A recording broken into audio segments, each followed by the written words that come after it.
Yang pertama adalah kegunaan alkana. Alkana sangat erat kaitannya dengan kehidupan manusia. Contoh alkana adalah pemanasan, pembangkit listrik, memasak, pembuatan polimer, pengantara dalam sintesis ubat iaitu pestisida dan bahan kimia lain. Komponen bensin iaitu pentana dan oktana serta lilin parafin. Penggunaan alkana dapat ditentukan sesuai dengan jumlah atom karbon di dalamnya. Contohnya seperti 4 alkana pertama digunakan untuk pemanasan, memasak dan juga pembangkit listrik. Seterusnya, jumlah karbon 5 hingga 8 pula adalah untuk cairan mudah menguap yang diguna sebagai bahan bakar dan pelarut yang baik untuk zat non-polar. Jumlah karbon 8 hingga 16 pula adalah komponen utama pembuatan mesin diesel iaitu bahan bakar penerbangan. Jumlah karbon 17 dan ke atas adalah untuk pembentukan bahan bakar minyak dan pelumas minyak iaitu ejen anti-korosif untuk air yang tidak mencapai permukaan logam. Alkana padat digunakan dalam lilin parafin. Jumlah karbon 35 ke atas pula adalah untuk pengerasan permukaan jalan. Yang kedua adalah kegunaan alkena. Alkena terbahagi kepada dua iaitu alkena suhu rendah dan alkena suhu rendah. Dalam alkena suhu rendah ada propena iaitu digunakan untuk membuat plastik, serat sintesis dan peralatan memasak. Manakala etana iaitu untuk pembuatan plastik politena iaitu PE dan bahan baku pembuatan senyawa organik intermediate seperti klorotena dan stirena. Butadena digunakan dalam bahan baku pembuatan polybutadena iaitu kerat sintesis. Dalam alkena suhu rendah pula, etana, propena dan butena digunakan dalam bahan baku pembuatan alkohol.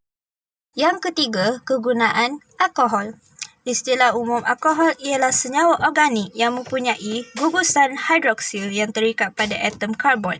Sebenarnya, alkohol sering ditemui dalam kehidupan seharian kita, selaku digunakan dalam bidang perubatan sebagai disinfektan, farmasi, otomotif, makanan mahupun minuman. Selain itu, alkohol yang mempunyai satu gugusan OH dikenali sebagai monoalkohol, manakala alkohol yang mempunyai lebih daripada satu gugusan OH dikenali sebagai polialkohol. Terdapat 4 jenis alkohol yang kerap digunakan oleh manusia.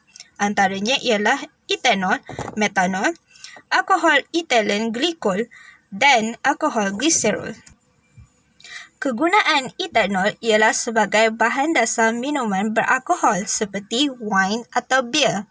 Di samping itu, ia turut digunakan dalam pelarut organik, bahan baku dasar dalam industri pewarna, kosmetik, bahan bakar dan ubat sintesis. Metanol pula ialah cairan ringan, tidak berwarna, sangat mudah terbakar dan beracun. Oleh itu, metanol digunakan sebagai pelarut bahan bakar, bahan tambahan untuk produksi etanol dan turut digunakan dalam industri bahan bakar pada balapan Formula 1. Alkohol ethylene glikol pula digunakan sebagai bahan anti beku pada radiator kereta, pelarut cat, bahan pelembut dan bahan dasar industri serat sintesis. Dan akhir sekali, alkohol gliserol digunakan sebagai bahan sampingan pembuatan sabun, pelarut ubat dan pembuatan kosmetik.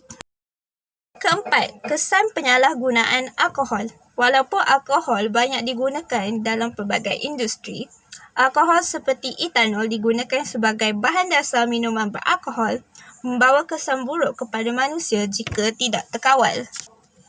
Antara kesan penyalahan guna alkohol boleh dilihat dari segi fizikal, iaitu menindas fungsi sistem saraf pusat, melambatkan tindak balas fizikal, ketagih, mabuk seperti hilang koordinasi gerak tubuh, gangguan kepada pertimbangan dan kewarasan, hangover seperti sakit kepala, loya, muntah, cerberet, gangguan pergerakan usus, menggeletar beberapa jam. Kesan dari segi mental pula ialah kecelaruan tingkah laku dan fikiran, menimbulkan perasaan resah dan bingung, kekeliruan, kebergantungan kepada alkohol, hilang ingatan buat sementara atau kekal, kemurungan, kecenderungan untuk membunuh diri dan psikosos. Seterusnya, kesan toksik kepada organ badan. Sirosis hati dan kegagalan fungsi hati akan berlaku.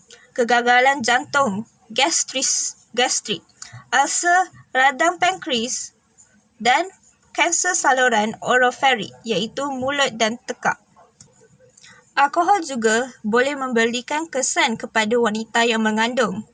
Antaranya ialah berlakunya kecacatan dan keabnormalan janin iaitu dikenali juga sebagai fetal alcohol syndrome dan akhir sekali kematian secara mengejut.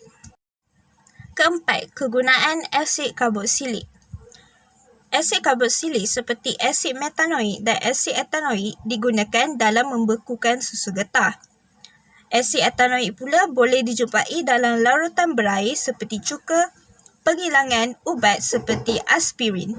Dan asid benzoik pula boleh dijumpai dalam pembasmian kuman pengawetan makanan. Selain daripada itu, asid karboksilik juga digunakan dalam pelbagai jenis industri. Antaranya ialah industri makanan, iaitu digunakan sebagai aditif. Ia bermaksud apa-apa bahan yang dimasukkan dengan sengaja ke dalam atau pada makanan dalam kuantiti kecil bagi mempengaruhi kualiti penyimpanan, tekstur, konsistensi, rupa, bau, rasa, kealkalian atau keasidan makanan tersebut. Ataupun secara tidak langsung semasa pemprosesan, penyimpanan atau pembungkusan.